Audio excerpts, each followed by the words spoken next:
will take you through what is regulatory affairs, why at all regulatory affairs is needed, what is the regulatory environment, what would be the development plan of a regulatory environment, regulatory affairs and a product life cycle. Once we go down the training session, we will understand what is product, what is regulatory affair, and what I am talking about. The role of a regulatory professional. And of course, last but not the least, what makes a good regulatory professional? So to begin with, what is regulatory affairs? If we go by definition, regulatory affairs is comparatively a new profession, which is developed from the desire of government to protect public health by controlling the safety and efficacy of products in areas including pharmaceuticals, veterinary medicines, medical devices, pesticides, agrochemicals, cosmetics, and complementary medicines. Here I give us a stopper, and I just want to know, is my flow okay, or shall I be little slow or little fast?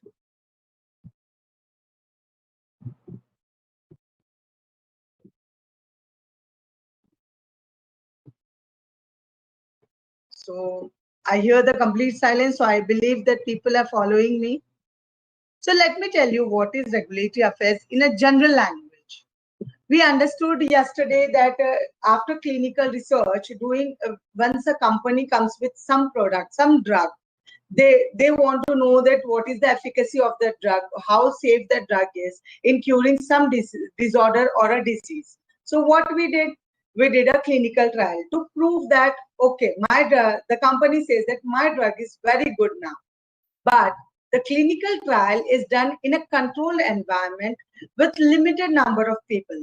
Like if we talk about a phase 3 clinical trial, we will take the maximum number of people we take is like around 350 to 400 people max to max. Or if it's a phase 4 trial, which is also a post-market trial, so that is not included.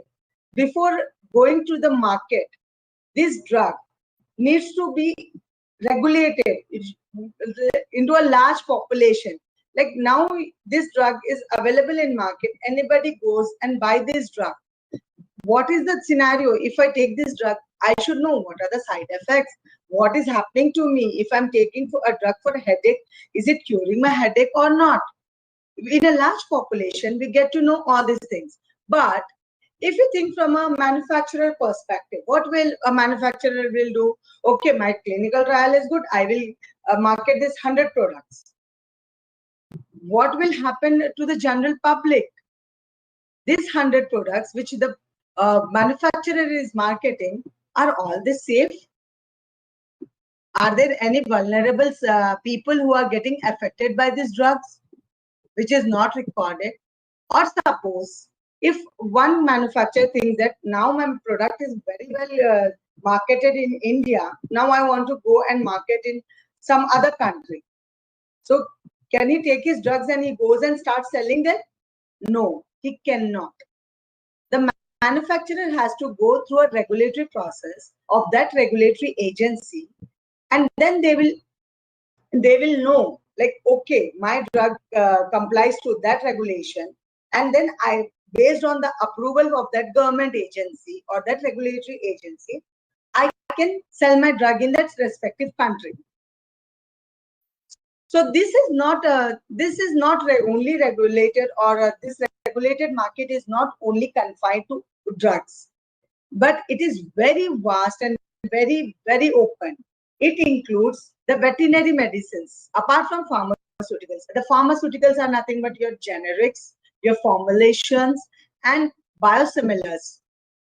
There is it is not only confined to human use, but it is also seen that how you're using, how we use the regulatory affairs, or how the government has tweaked the regulations towards veterinary medicines. We know that we have pets, we have so many endangered species. We cannot say that, okay, I'm having a fever, I'll take a paracetamol. The same paracetamol I can give it to my pet dog or pet cat. No, there is a different kind of medicines there. Coming to medical devices. Yes, medical devices regulations is the upcoming and the newest in the market. We do have pharmaceutical regulatories or regulatory submissions from quite some time, but medical devices in India and across the globe, it is coming up, emerging as a new field, and it has opened vast opportunities for the upcoming life sciences students as well as the pharmacy students. What will these medical devices are? You must be having question, what is this medical device? I'll give you a simple example. A band-aid, if we get a cut, we use a band-aid, right? Or we use some normal ointments, like topical ointment, or sometimes for enhancing, like we go to an MRI machine to get an MRI or CT scan, a CT scan machine, an X-ray machine. All this comes under medical devices. Medical devices are, it's a vast area, and this is the upcoming field which is giving a lot of opportunities to the students to come into this field. Coming to pesticides, agrochemicals, these are also regulated by the agencies, because we know that a few pesticides are really harmful and it get into the fruits or the vegetables which we eat, which is not healthy. And at the end of the day, we suffer. So it is regulated. Coming to cosmetics, you must be wondering why cosmetics comes into regulatory arena, or why we need to cosmetics. We are using like nowadays we are very beauty conscious, including Indians. So what we do basically, we go and buy, like, oh, I got some acne, I got some scar on my face, or I got some tanning. I use a lot of products. These are also need to be regulated. You cannot use anybody cannot, any cosmetic manufacturer, they cannot go and say that, okay, I prepared a cream which will vanish your acne in one day. Is it? Then you have to give the proof of concept or proof. You have to do the proof study, and you have to show to the regulators or the authorities that, okay, this cosmetic is good. Now it can be sold in India or sold in specific country. Then coming to the complementary medicines. Complementary medicines here are like nutraceuticals, food supplements. Nowadays we get a lot of nutraceuticals. We are getting a lot of herbal medicines, which cannot be like classified into pharmaceuticals, but it is classified under nutraceuticals or food supplements. So here I take a stop, and I would like to know if anybody is having any questions. I give a 5 seconds pause, and I just want to know if anybody is having any questions.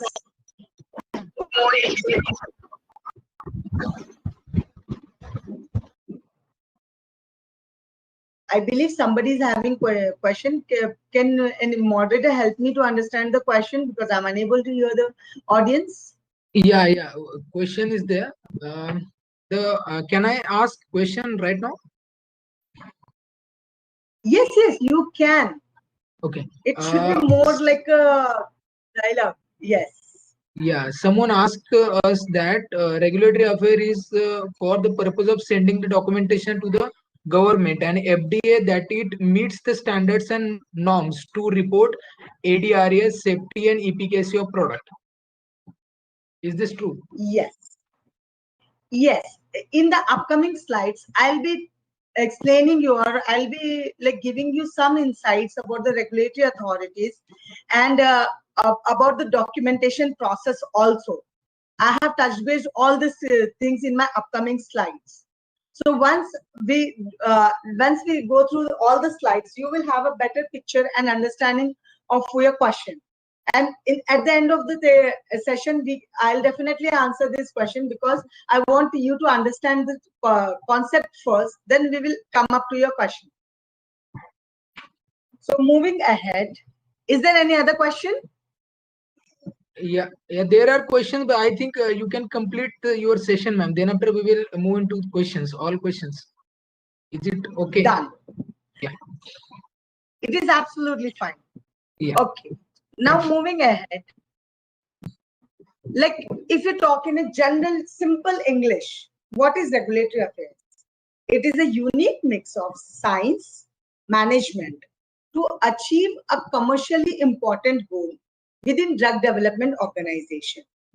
Touches everything relating to drugs. Here I have taken an example of drugs. This holds good for all the products, all the industries which I have just mentioned in my previous slide. From the earliest non-clinical studies through development into a routine manufacture and marketing. It can add a significant impact for patients and drug companies. So let me give you a wagon wheel or a pie chart about it. We say that regulatory affairs itself is a discipline. I'll give you an example. Now we have students who are who is pursuing their masters. They are pursuing in life sciences. What are these life sciences? Somebody must be genetics, somebody from biotechnology, or somebody is from microbiology, or somebody is from organic chemistry, somebody is from forensic studies, somebody is from inorganic chemistry. And if we go to pharmacies, we have some pharmaceutic students, pharmacology students. So what we all do? So now this is an emerging field where it itself become one of the subject to study. It involves science. How it involves science? Let's see, your drug development. You are an organic chemistry person. I'm just giving an example. You prepared some formulation. This is your drug development. How you manage? Next comes is management.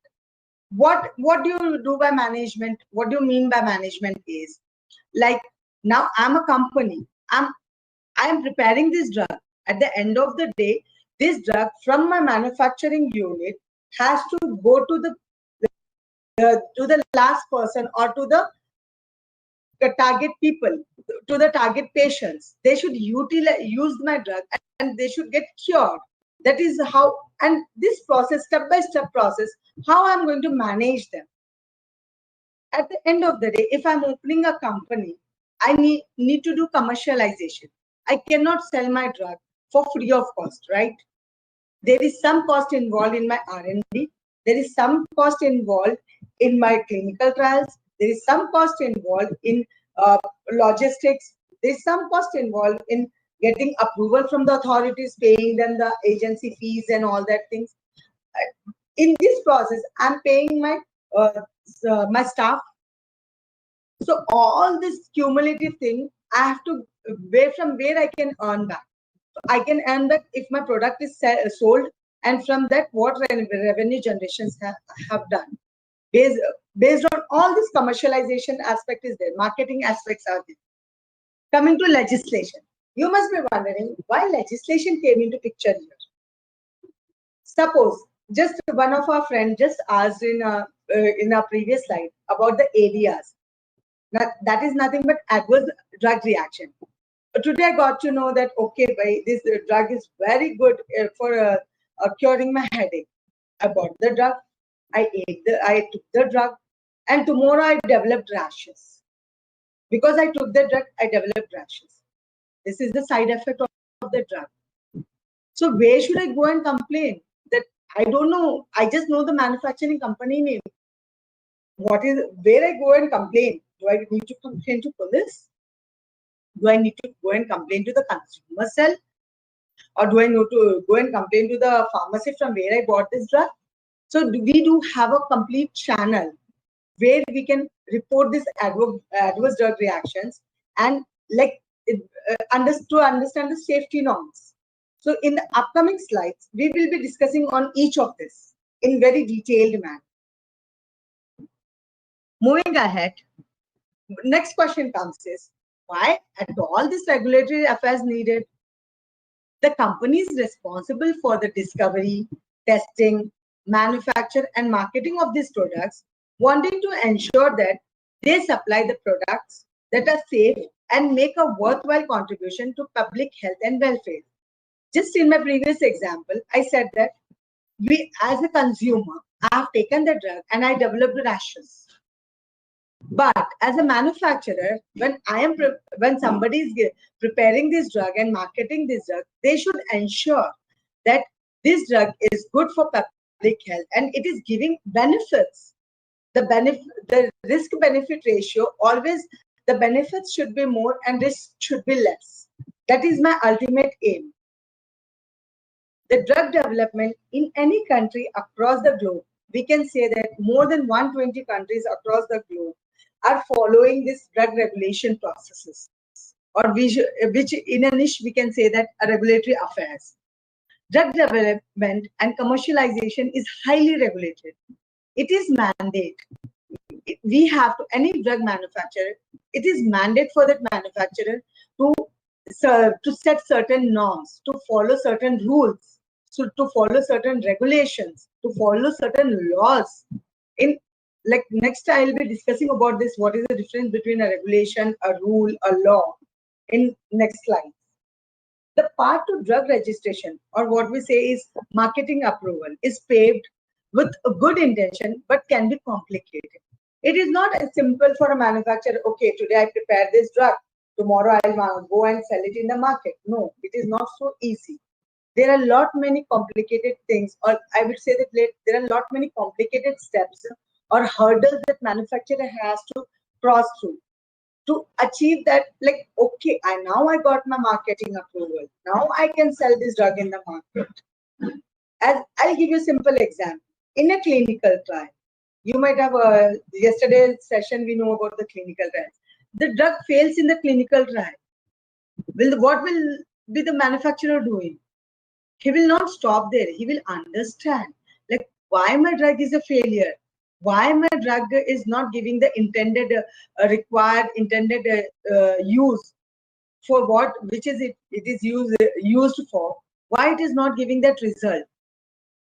He or that manufacturer will do the back engineering, or understand, analyze why it is happening. Then he or she will, the manufacturer will correct that thing, and then again he will do the trial.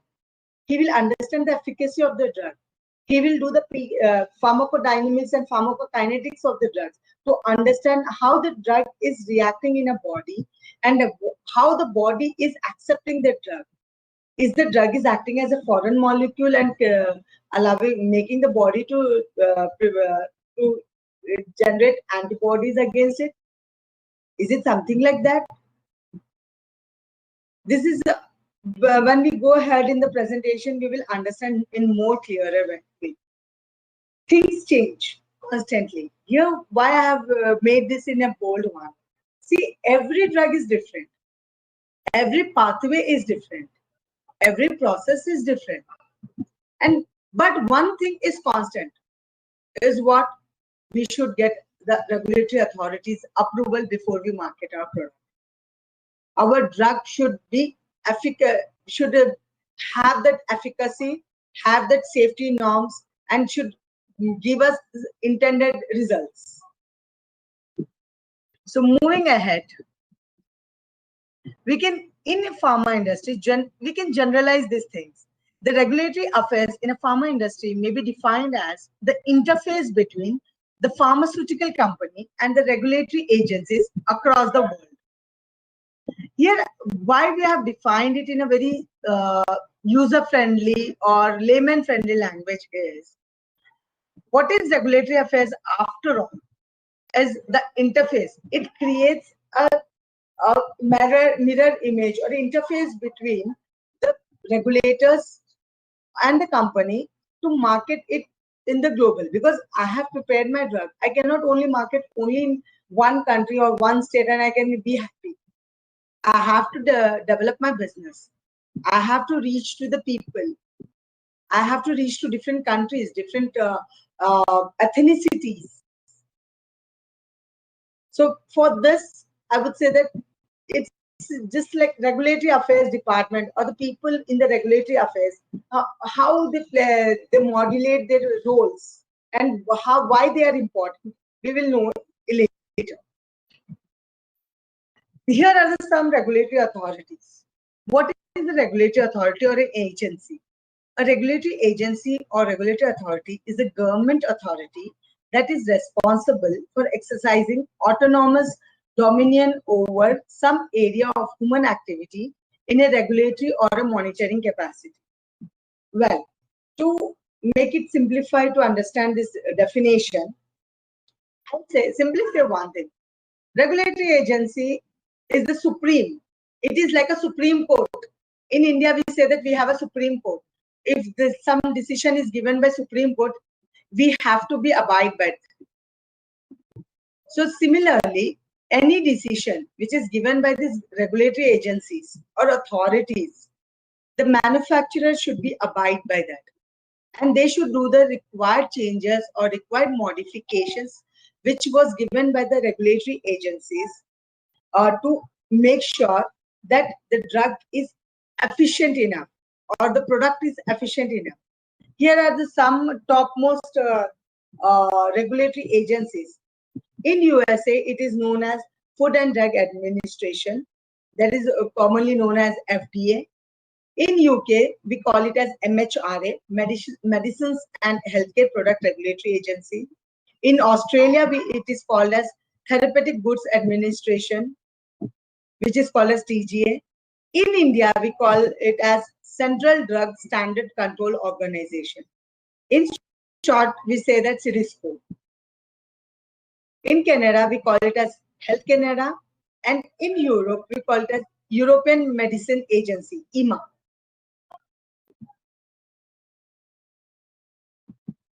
Moving ahead, let me tell you something about the regulatory environment.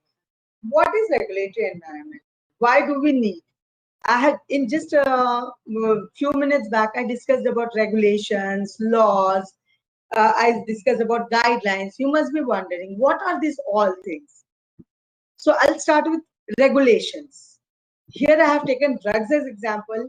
Again, I'm telling you, this will hold good for all the industries which I've mentioned, like medical devices, pharmaceuticals, cosmetics, nutraceuticals. It holds good for everything. The process of testing, developing, and marketing of medicines has to be regulated to protect the interest of public. Major regulatory bodies, including FDA in the US and EMA in Europe.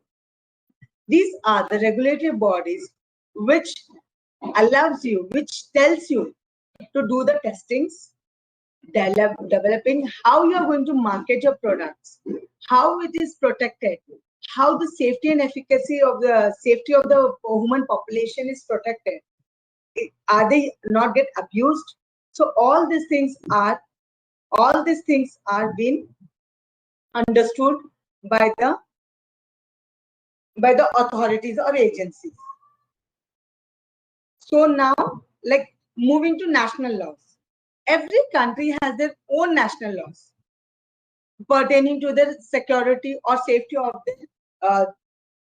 of their publics.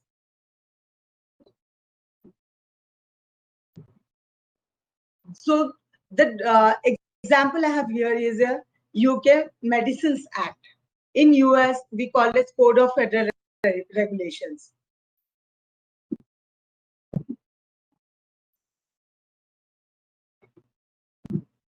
In India, we call it as Drugs and Cosmetics Act. The Drugs and Cosmetic Act, I've just taken an example here, for example, for highlighting India. The Drug and Cosmetic Act 1940 is an act of the Parliament of India which regulates the import, manufacture, and distribution of drugs in India. The primary objective of the act is to ensure that the drugs and cosmetics sold in India are safe, effective, and conform to the state quality and standards. So in India, it is already regulated by national law. It came from Parliament. It came as a gazette. So every manufacturer or every company which sells their products in India has to abide by this gazette, by this national law. They cannot deviate themselves from national law stating that, oh, no, my product is good, I can do it. I can sell it around. It is not possible. Suppose I'll give you an example here. US FDA, okay, America is a big country. They have got a very stringent regulations. They are very good. Their products are very good. So is that they can just sell their product in India? Okay, I'm a US manufacturer. I have prepared this drug there. I can get my drug and I can sell it in India? No. They have to follow some Indian norms, as India has to follow some FDA norms while selling their drug or marketing their drug in that country. Even the largest of the nations, US, has to follow some Indian norms. Here I have like regional laws. I have just taken an example of European Union directives. This is based on the region-wise directives. An EU directive is a legal act which requires member states to accomplish a particular set of goals without dictating the means to do it. What we say the directive here is, like as we know, the European Union itself says that there is a union of many countries. In India, we are the largest democratic country. We are one. Whereas European Union, they have small countries, which forms into a union, and they give some guidelines, they give some directives. Okay, to go from A to B, you have to follow this path. From B to C, you have to follow this path. So all these nations are abide to follow this directive, and it is a legal act. That means it is legally bound. If instead of going from A to B from B to C, if somebody tries to take a shortcut and say that okay, I'll go from A to C, then they are legally offensing that directive, and any legal act can be encompassed on them or that company per se. In other words, it outlines certain rules which must to be met, but each member state decides how to ensure compliance through the national laws. I'll give you an example. Today, like in European Union, Switzerland comes and says that, okay, I cannot follow A to B, B to C, but I will go A to D and then D to C. Then Switzerland will go and tell the European Union that my country or any manufacturer in my country will follow this route, and this is as safe as if they are going from A to B, B to C. Then the European Union says that okay, fine, we accept this thing, we accept this proposal. Then these companies in Switzerland, they can follow A to D, B to C process. I hope I am clear on this. Please let me know if I'm too fast. Moderator, we just a quick time check. Do we have time? Yeah, we have time, ma'am. Continue. Okay, thank you. Coming to national and regional guidelines.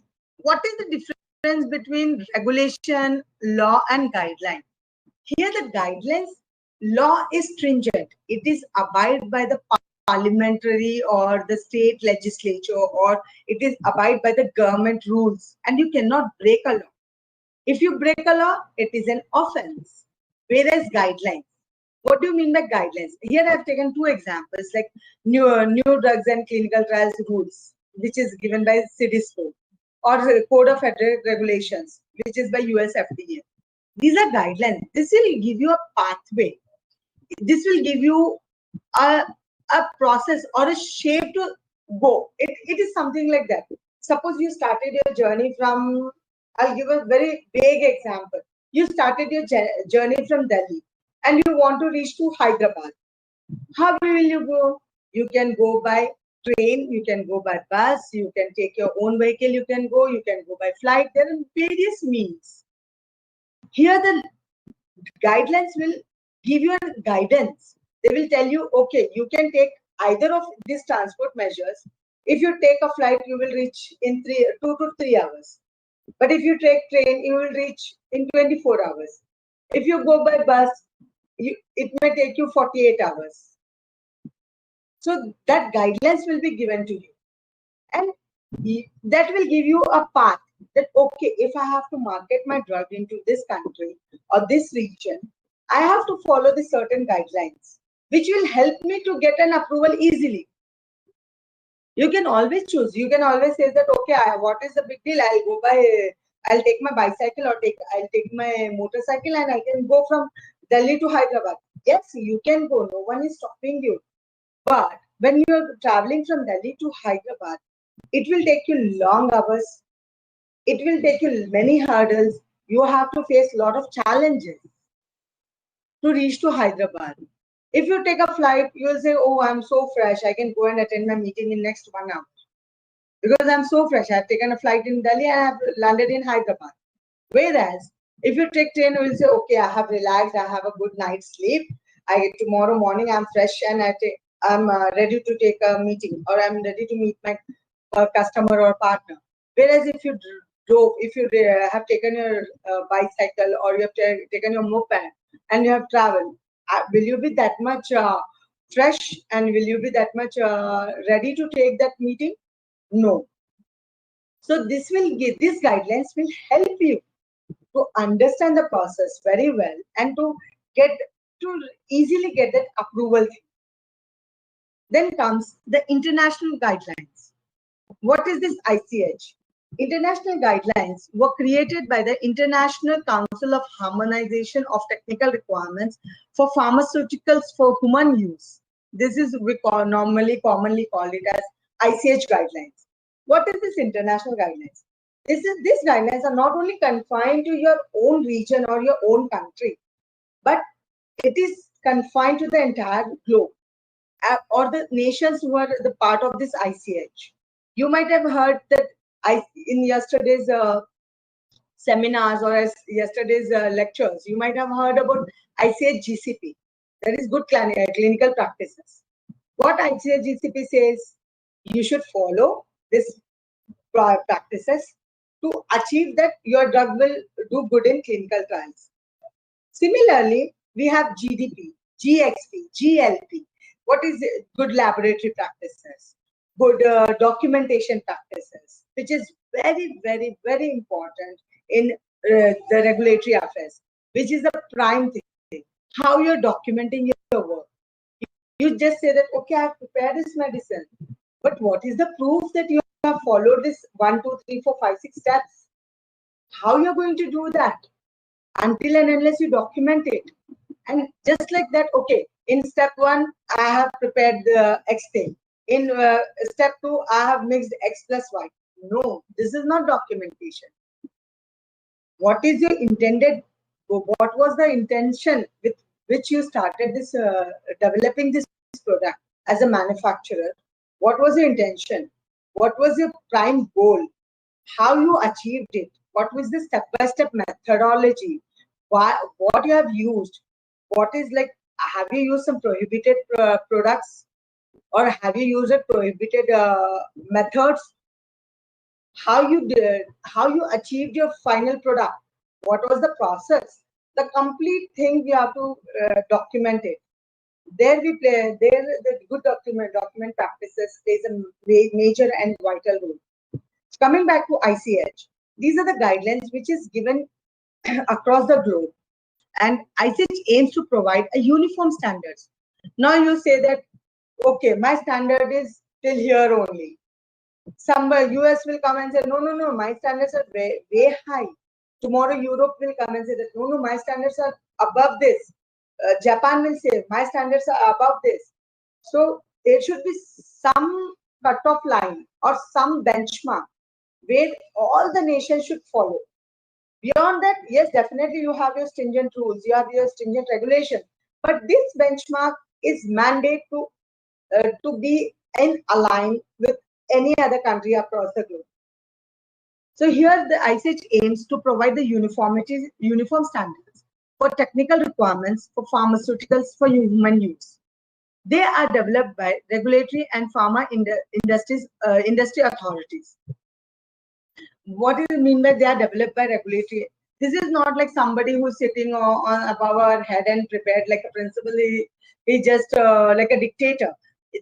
Somebody comes and says that no, these are the rules we have to follow, or these are the guidelines we have to follow.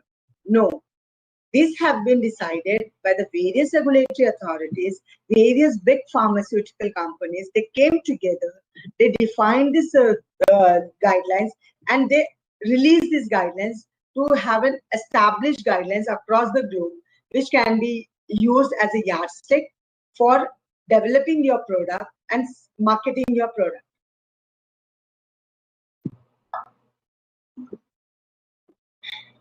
Sorry. Moving ahead. Please mark your questions, and we will, as the moderator said, that we will take up all your questions in the last. So moving ahead, coming to procedures. Now we have understood what are the laws, what are the regulations, guidelines. We have understood all this environment. Now coming to procedures. What are these procedures? I just simply gave you an example, like how you have developed your product, what procedures you followed, what was your design concept, what was your development plan, how you coordinated with the various teams, various authorities, various people. Like suppose if you are preparing a combination product, a pre-filled syringe. I'll give you an example of a pre-filled syringe. A pre-filled syringe is a combination of drug and device. So whether you have just followed the drug regulations or you have followed also the device regulation. For example, I'll give you a derma fillers.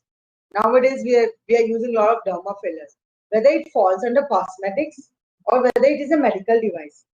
Which guidelines or which pathway, regulatory pathway you have followed to develop your product. How you have coordinated, how you have developed the complete process. These things, I'm just giving you a brief, and in upcoming slides, I'll be discussing everything in detail. What do you mean by construction?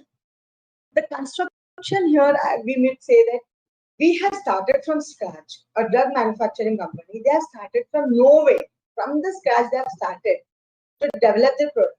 And after a year or maybe 2 years or maybe 10 years of research and development or doing some lot of things, they developed some documents.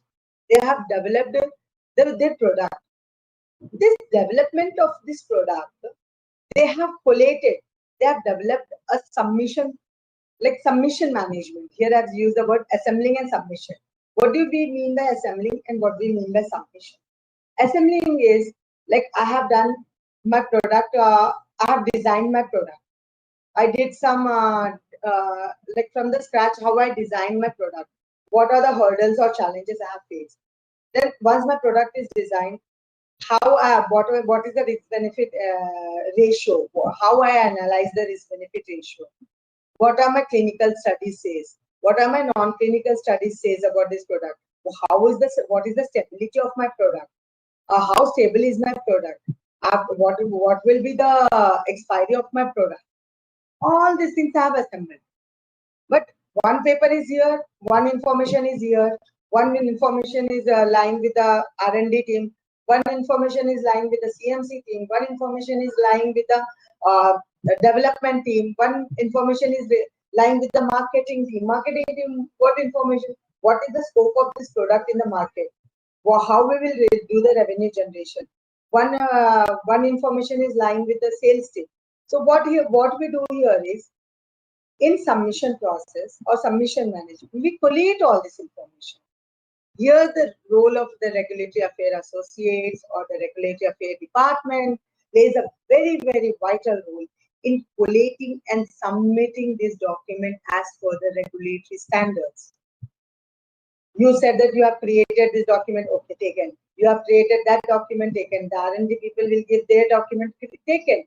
But how we are submitting it? You cannot take it and you say that, okay, take the, you go to the authority and say that, boss, you knock the CDSCO door and you say that to DCGI, sir, this is my file, you take this thing, you take this paper, you take that paper and you give me approval. No, that is not possible. Here we have to do the submission in a specific format that is given by the agency. What all documents is required in the specific format? Why it is mandatory? What documents, in which format, and which legibility it is required? Like suppose, I'll give you a small example. We are in India. Our official language is English. But when we go to European countries or GCC countries, like Gulf countries, their official language is Arabic. What will do? You have written all your documents in English. You are perfect in English. You're prepared. But will that agency accept English documents? Will the local people understand what you are written in your drug strip or your drug pattern? That okay, this drug is for headache, this drug is for fever. Will they understand English? Will the local people understand English? No. So how you have to translate into Arabic? If you want to market your drug in Arabian region or the Gulf countries, you have to convert all your documentation or you have to translate all your documentation into that specific language. Some countries accept Spanish. If you go to the Latin countries, they want the document to be in Spanish. Some countries in Europe, they want the document to be in French. So we have to modulate. We have to do the submission according to the requirements of that local regulatory agency. Coming to the last thing, testing. We have discussed everything. Now my drug is there. I'm having all the documents in place. What is this testing? I'll give a simple thing is how we know the efficacy of your drug. I did lot of lab tests. My lab is giving me excellent results of my drug. Is this enough? No. The testing here is the clinical trials.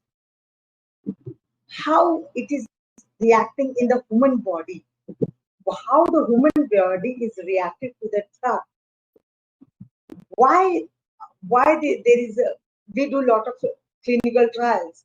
There are like different phases. We do some bioequivalent studies. If you take a generic drug, you have prepared paracetamol, I have prepared paracetamol. What is the difference? Your composition is same, my composition is same.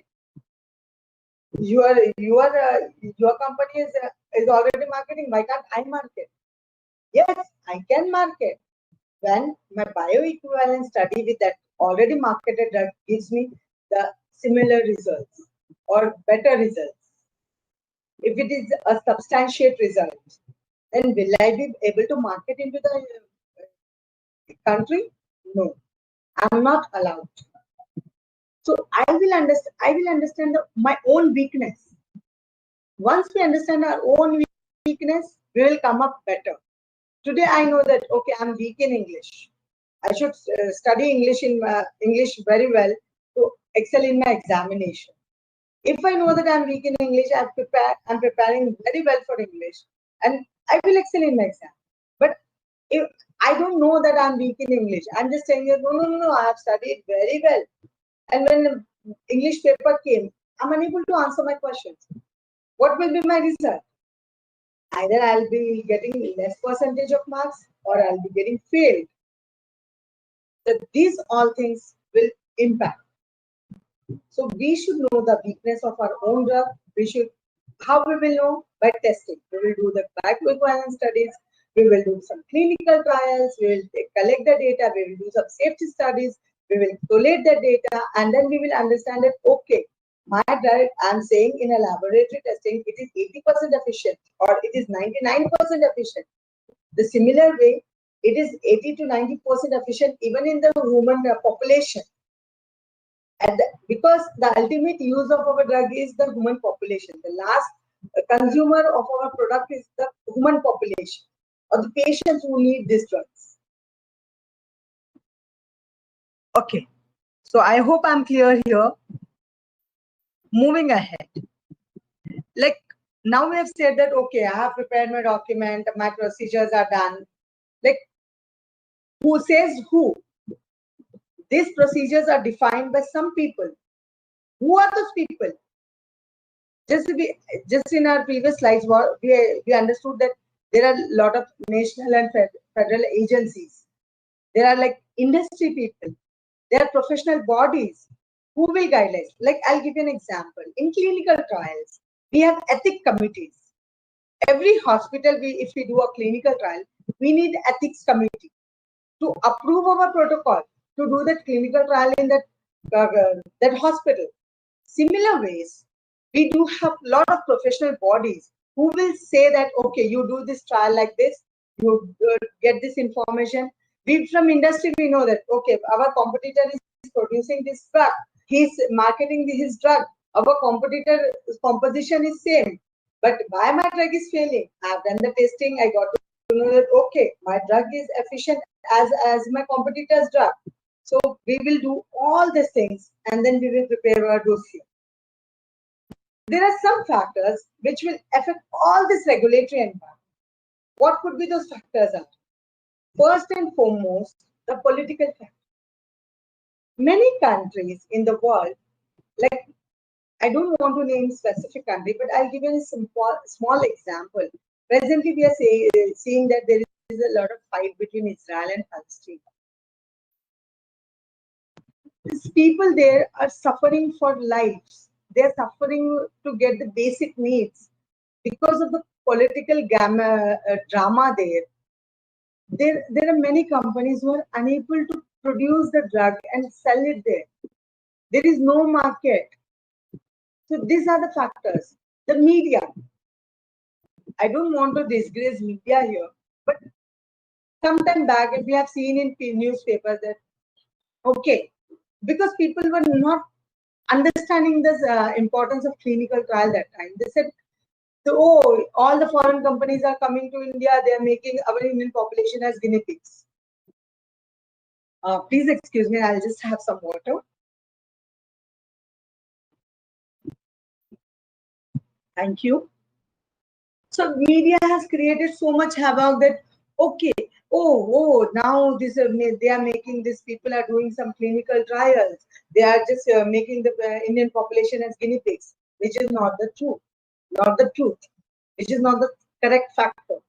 Now, post-corona, when we saw that, okay, corona has infected the COVID-19 cases, people understand why clinical trials are important. What do you call that? Aam Janta or general public. Now, if you go and say that, okay, I'm a clinical research professional, I do clinical trials. They say, okay, yes, okay. What is clinical? Previously, I'll just say maybe 2 years down the lane, when I used to say people that, oh, I'm a clinical research professional, they used to say that, what is this clinical research?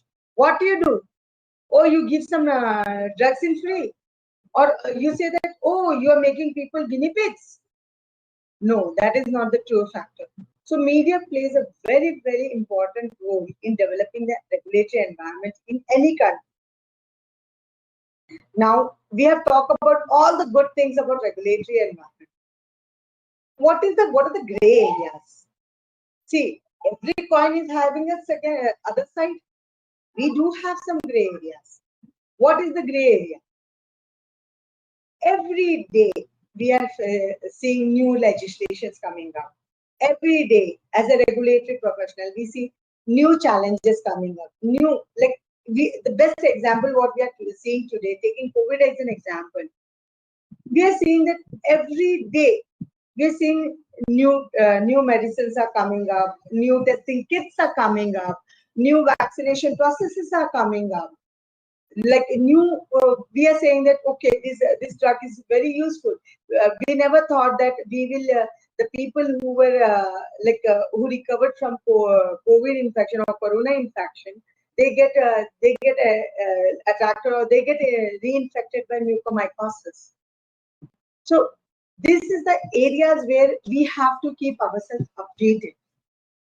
We have to develop new regulations. Now we are seeing that black marketing of medicines is happening. The day we know that, okay, mucormycosis came into picture, and the drug which is like amphotericin B, which was just a normal drug, which was very used in very critical conditions of ICU patients. Now overnight it became a media sensation, or that became a sensation. Boom! Now everybody is selling it in the distributors are selling it in black. So we should have some bodies, like now the government, I can tell about the Telangana government. They have developed a portal and they said that none of the companies are going to sell this amphotericin B to the distributor. It should only come to the government. And if you have a right prescription, you can approach the portal. You get registered in your portal, and you are getting the supply of the drug into your hospital at the nominal prices. But the distributors, the moment they got to know that, okay, for mucormycosis, this amphotericin B is very, very required drug, they started exorbitantly, they have started escalating the prices. So these all things we have, as a regulatory professional, we have to understand. We have to keep ourselves so much updated to understand these challenges. I hope I am clear here. Moving ahead, now we will understand what are the, like in my previous slide, if we go here, I have explained you the procedures. We will just deep dive a little more bit into these procedures to make you understand why a regulatory professional needs to do all these things, or what is the regulatory requirement overall to market your drug at the end of the day. So I'm just deep diving a little bit into these procedures. The development plan. As you said, simple example, like it is a roadmap from, like I just given you example of Delhi to Hyderabad. It's a roadmap. You say that, okay, no, I'll take up my car and I'll drive to Hyderabad. Okay, you can. You have to design a roadmap from Delhi, whether you will go to Agra or you will go to some junction, or you will directly come to Hyderabad via which route. You will select your route. You know that, okay, from here I'll go, from Delhi to I'll go to Agra, from Agra I'll go to I'll get into Madhya Pradesh, from Madhya Pradesh I'll get into Maharashtra, from Maharashtra I'll get into Telangana, from Telangana I'll reach to Hyderabad.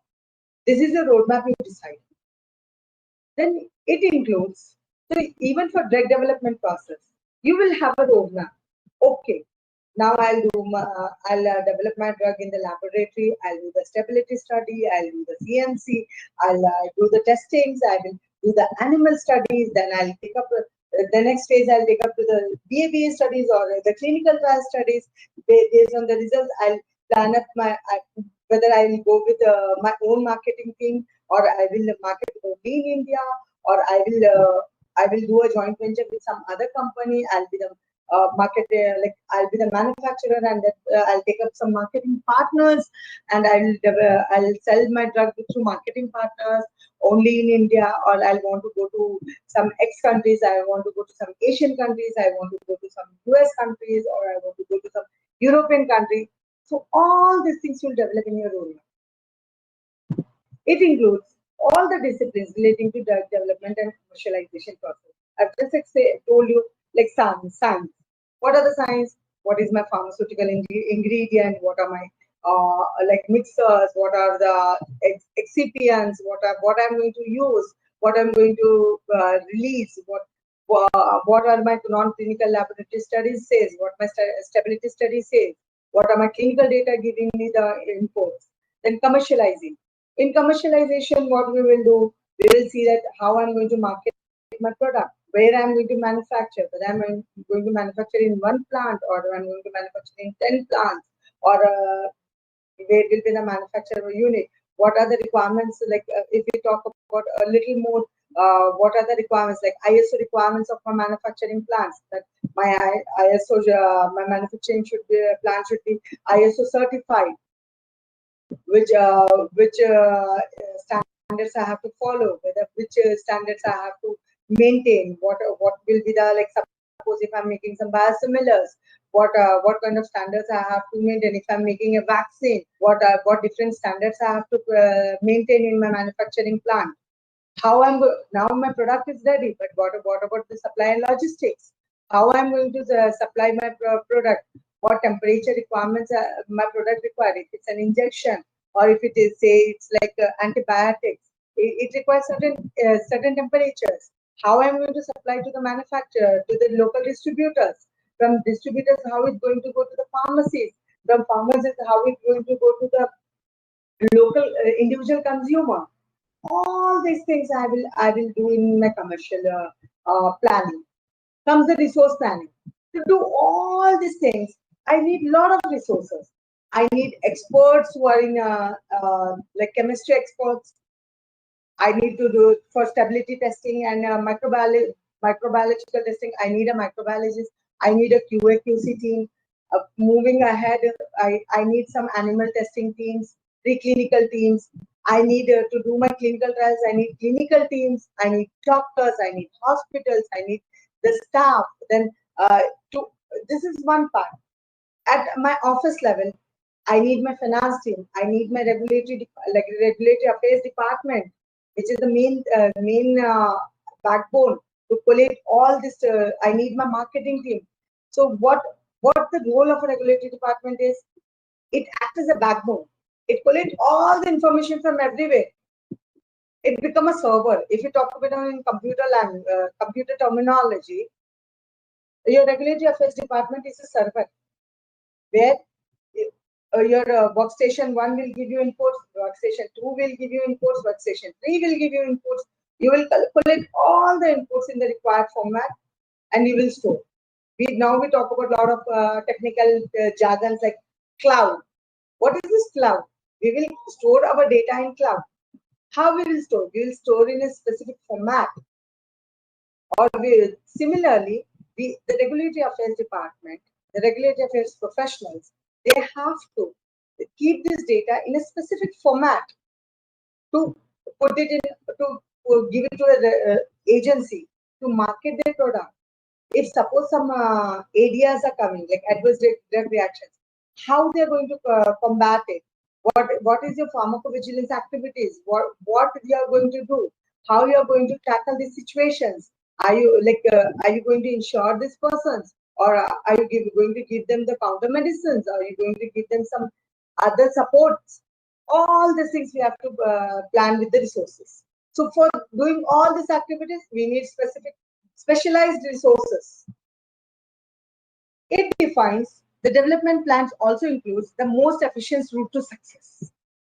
Now I have like 4 routes. I know that I can go by air, I can go by train, I can go by my own vehicle, I can go by bicycle, I can go by walk. But which is the best route I should select to achieve success in a limited time? Because at the end of the day, time is money. Time is very precious. So as a regulatory professional, what we do is we will design the efficient road, efficient way, the planned way to get our product in the market ASAP, as early as or as soon as possible. Last but not the least, the documents in the development plan. We know that we have to give a dossier, a clinical a technical document to the authorities to get it approved. So these documents we will discuss in our upcoming slide. Before I discuss the details about the documents, I just want to brief about the regulated dialogue, which I have mentioned in my previous slide. I will show you here. In this set, I discussed about coordination. So how we are coordinating the things, I have deep dived or picturized here in this slide. Moderators, can I extend for next 10 minutes? I'll take more 10 minutes to finish my presentation. Yeah, you can continue, okay, ma'am. Yeah. Thank you. So the regulatory dialogue. Here we understand that when I just gave you an example of a pharmaceutical drug for headache. My competitor is already selling this product, but my product is different from that product. It is similar, but it is not the same product. So every product, every drug, every device or every cosmetic, it is different from each other. Whether the pharmaceuticals, the non-clinical data, the clinical issues, it emerges in all stages of development. See, the excipients of my competitor product is 2 only. For my product, there are 4 excipients. I'm just giving an arbitrary example. Okay, the lab test shows that the stability testing shows that my competitors expiry is for 1 year, whereas my stability shows it is 3 years. So which product is better? I will say that my product is better because it is giving me shelf life of 3 years, right? I can use this drug for 3 years. Otherwise, if 1 year is over, I have to get back all the old stock. I have to dismantle or discard this old stock. But if I'm having 3 years shelf life, I'm having more time to sell my product. I can get more money out of my product. Then coming to clinical issues. What can be the clinical issues? I just gave a simple example in my I quoted this example just in my previous slide about the efficacy of the drug, or like we see that the ethics committee does not allow the protocol, or the ethics committee, we are not getting a patient in time. Patients are not following the regimen. All these small things are coming. So what we have to do, we have to plan something. Like when with these kind of challenges, if we face, we will have some backup plan. Okay, I feel that in my one site in one hospital, my patients are not following my regimen. I will retrain the staff. I will retrain the doctor. I will tell the doctor to get more patients. If not, I will take one more site, or I will take one more hospital to complete my study in time. So all these issues will come. Regulatory guidelines don't always address all the problems encountered. Suppose I have given you a simple example of a pre-filled syringe. Some time back, a few years back, we would say that pre-filled syringe was not the concept at all. We never knew when it came, one company came up with pre-filled syringe, says that you need not to take buy an injection, you need not to buy the drug, you need not to take. You just take our product. You just directly give the injection. No need for doing any autoclave, or no need to sterilization. Nothing. You give. You throw away the injection. It is discarded and disposed of. Over. That time, there was no guidelines. We didn't know what to do. There are medical devices which is the most upcoming field and most emerging field, I would say, where we are facing this kind of problems. There was no guidelines. Now India is also coming up with guidelines. Very recently, I will give you a little heads up on this. That in Europe we used to have medical device rules, but now it was just defining that okay, your band-aid is a medical device. Okay, anybody can manufacture a band-aid and they can sell it off. No, now they have made it into regulation, medical device regulation. Now it is mandate even for a band-aid to undergo certain regulatory requirements, to pass those tests, to pass those regulatory requirements, and then to get into the market. So that it is increasing the efficacy of the product. It is increasing the safety of the human population. Now, discuss with regulatory agencies is usually required at some point. Why do we need these discussions? Suppose if you are coming with some novel product, I'm coming up with some novel drug for some novel disease or orphan disease. I cannot go back and say that okay, for a product 1, which is for headache, I have used this regulatory pathway. For product 2, which is a novel product, I can use the same product pathway. No, I need to discuss with the agency. Like, boss, I'm coming with this thing. What pathway I should follow? I'm having a product which is a novel in nature. What guidelines I should follow? Which guidelines I should follow? All these things. So there, the role of regulatory professional comes, where they do this dialogues, or they do this discussions with the agency people. So they brainstorm with them. They brainstorm with the industry people to get the knowledge, to get the entire picture. That okay, I have to go this way. Like in US, we do have, in Japan, US, all these are very well developed markets for pharmaceuticals. They have a predicated device. What is a predicate device or predicated medicines? Like similar medicine or medication is available, or similar device is available. But in India, we are yet to formalize all these things. We are in a process of formalization. We are in a process of developing the regulations. And we do have if I go in deep dive into this, we do have a Sugam portal where we register our products. We do have our some regulatory requirements where any company has to mandatory follow. So if I take that thing, mostly I will take up in my next session about the Indian regulations. Here I'll stop here and I'll discuss about more about the dialogue must be open and honest, but mindful of consequences. Why we are defining here is the honest dialogue. I say that, okay, my drug is so efficient, it gives 100% efficiency. Is it? What is the proof? You know that it is giving 99.8% efficiency, but you go and say to the regulator, no, my drug is 100% good. That 0.2%, that should not be the consequence. That should not get you into some consequences that the regulator does not approve your drug. You should be honest enough to say that, sir, my drug is 99.8% efficient. There is always a 0.2% deficiency in my drug, which will tell, okay, see, we see this, many of the drugs, if you take some anti-allergic drugs, we tend to sleep. If you take Allegra or Avil, if you get some rashes, we normally take these drugs.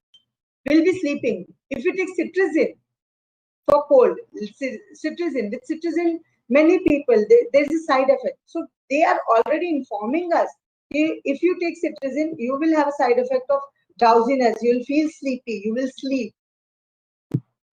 So this information you have to give in a very clean and transparent way to the regulators. Well, coming to the submission. A common technical document was designed to provide a common format between Europe, USA, Japan for the technical documentation included in an application for the registration of a human pharmaceutical product. Now I have discussed with you at length, at large, that okay, we have to make a dossier, we have to provide all the documentation in one format. But again, if I go country by country, will I be changing all the documents? Which is very hassle. It is very, very chaotic work. It is very, very difficult work. So what we do basically is all these top-notch nations or top-notch regulatory firms, agencies, they have decided one format, which can be followed across the globe or across the countries with few tweaks here and there. Some country may require 10 clinical studies, some country may require 8. So for us, it will become easy. Okay, now I know that if I have to market in India, I have to put 10. If I have to market in next country, I have to put 8. Just this information. So one dossier if I'm preparing or one CTD I'm preparing, that will hold good for many countries and many agencies will be in par with that format. So here I have given a simple CTD pyramid. Normally in a normal CTD, we'll be having 5 modules. These 5 modules will have some or the other information captured in it. So like this module number 1, if you go and say that I have first module, it gives you all the administrative, regional requirements, administration information. My module 2 will have overall quality summaries, non-technical clinical overviews, non-clinical overviews, clinical summaries, non-clinical summaries. So this is all about my module 2. Module 3 talks about the quality of the data. Module 4 talks about the non-clinical study reports. Like non-clinical study reports is your stability reports, your CMC reports, all these things. Then module 5 will have clinical study reports, all your clinical evaluation reports, your CSR, clinical study report will fall under module 5. So you collate all these things and you will present to the regulator for getting approval to market your product in specific country. Going ahead, this a typical procedure I have taken an example. If suppose I'm having one drug or one dossier to submit, it will to get an approval approximately it will take 9 to 12 months. It includes both mix of agency review and time and company response time. Now, agency found that in your stability data, you have done stability only for 6 months. Agency comes and says that, dear company, you have done only 6 months stability data. We would require 1 year stability data for your product to approve. So you have to provide the additional data. Then it is subject to clock stops or continuous process. Sometimes it happens that if you have done you have found a regulatory pathway which is very clean, very smooth, and you have all the documents in place, then it is like in a jiffy you will get an approval. But sometimes it happens that you have like just I said, stability data is not there. Your clinical studies are not giving you the efficiency, or your non-clinical parameters are not fulfilling the required parameters. Then you need to do some more studies, or you need to provide those documents. So as a regulatory professional, we see all these things.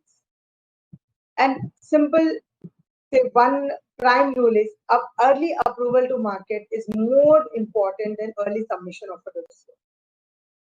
You prepared one dossier, you go and say that, okay, because I have prepared the dossier, I'll go and submit.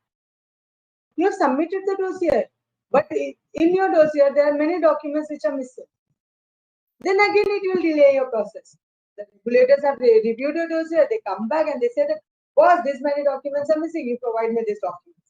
There will be a lot of to and fro. But instead, what you have done is you have collated all the possible documents, all the possible requirements, and then you take this dossier to the regulatory agency. You will get approval easily, so that you are saving time here in this regulatory agency to and fro, and you are getting to the market at the earliest. So if you're hitting the market at the earliest, you're going to make more money, you're going to make more revenue, because you are hitting the market at the early possible time. Well, with this, I come to the submission management. Here, I just want to brief you up with a little bit because I have overpassed the time. So here, during the submission, we have to keep few things in our mind, like what are the gap analysis? Like the regulatory requirement says A, B, C, D, E, F, G, H, I, J. Do I have A, B, C, D, E, F, G, H? No, my B is missing. I have to arrange the B. Like this, I should know the gaps, the timings, the need of additional data. Suppose to substantiate some novelness of my product, I will need some additional data. I should add that data. Communication within the teams, internally, externally with the exporters, like what would be the requirement to import into this country or export into this country? What will be the requirement to the assessors? Like if I give my dossier to you, and I ask you to just go through my dossier. So it should be something like that, how I'm communicating. Maybe that regulatory expert will tell you, okay, this data is missing, this information is missing, or this information needs to be updated, upgraded. All these things we have to do. We have to do the controlling the resources. Well, how we will control? I'll not ask everybody to do all the work. I have a dedicated team of people who are the regulatory professionals who are experienced and expertise in this field to do this regulatory submission. I will not ask my marketing people to do the regulatory submission. No, they will fail utterly. We know that. So we will have a dedicated people to doing this. Getting things right, done right. I'm sorry. Yeah, getting things done in the right time frame. So all these things, I'll pre-plan everything. I have my projections. I have my project plan ready. I will project that, okay, from today, my product should be launched by so and so date or so and so time frame. So I have all these things to keep in mind to do the submission. So if I have to reach that time frame, how quickly I have to do my submission. Like suppose my agency takes 1 month time to give me approval if all documents are correct. So I have to pre-plan something like that. Okay, I have to submit at least 45 days or 60 days before, so that if any lacunae are there, any gaps are there, I can fulfill those gaps and I can be in the market on the decided date. So these are the roles and responsibilities of a regulatory professional. So if you select your career as a regulatory professional, what are your responsibilities or what roles you will play? You will keep track of ever-changing legislations in all the regions in which company wishes to distribute its products. You will advising on legal and scientific restraints and requirements. You will give your inputs that okay, FDA required this kind of documents, so we have to do this.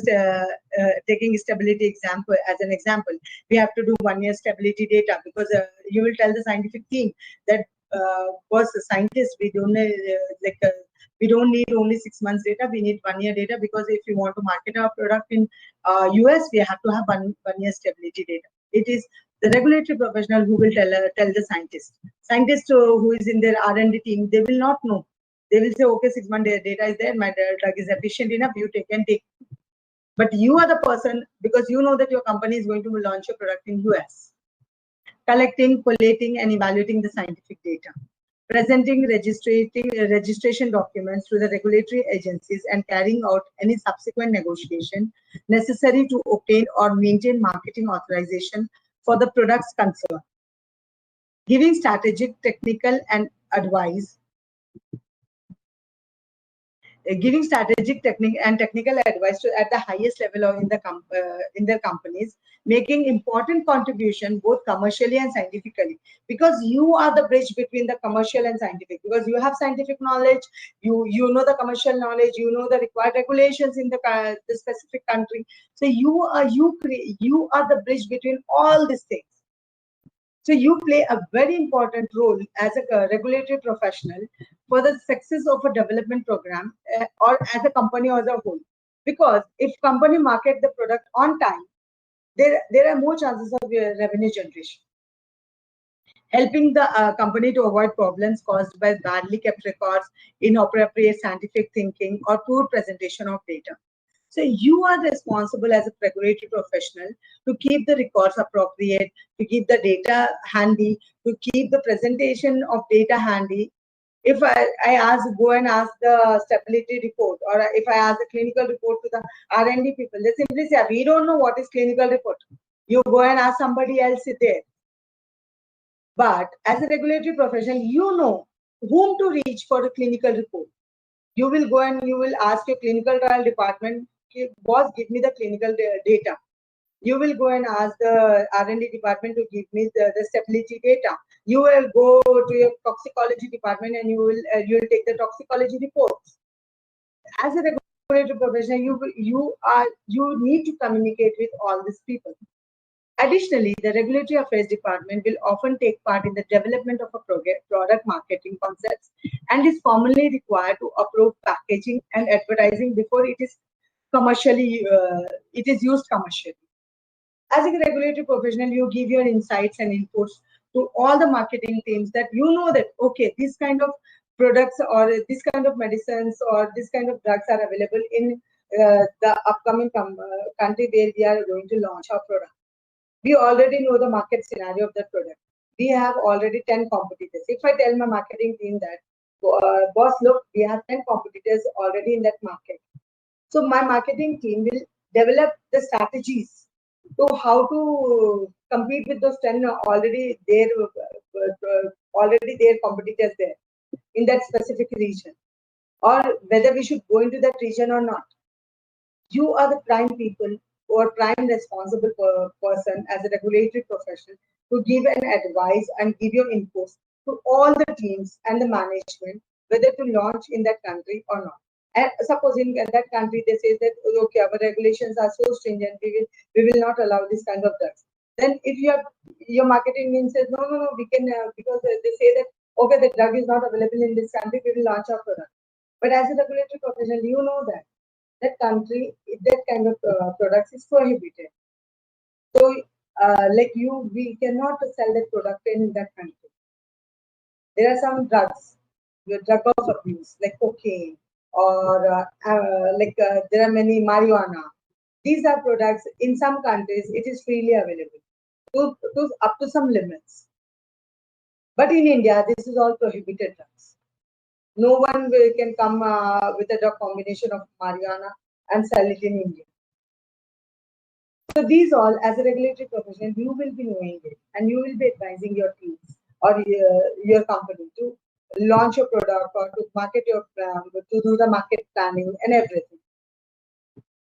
With this, what as we all have almost like 1.5 hours, we have heard about what is regulatory, what are roles of regulatory professional, what is required, what are the agencies.